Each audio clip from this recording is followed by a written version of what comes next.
করতে পারেন। আবার আইয়ামে বীজের রোজা, চন্দ্র মাসের 13, 14, 15 রোজা রাখছেন, সেই হিসাবে রোজা রাখতে পারেন। শাবান মাসে রোজা রাখেন, সেই হিসাবে রোজা রাখতে পারেন। এর বাইরে এই রাতকে কেন্দ্র করে আমরা অনেকে মনে করি এ রাতে ভাগ্য ঠিক হয়। শবে বরাতে মানুষ সবচেয়ে বেশি মসজিদে যায় আমাদের দেশের কারণ কি বলেন তো?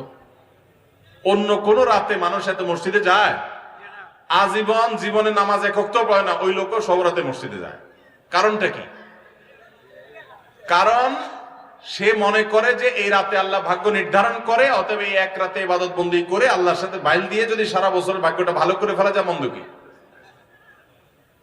এটা হলো তার ভুল ধারণা। ভাগ্য নির্ধারণ হয় লাইলাতুল কদরে, শবে বরাতে না।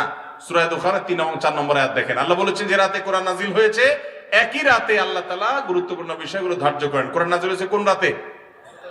শবে কদরে। আল্লাহ আমাদেরকে সঠিকটা বোঝার তৌফিক দান করুন।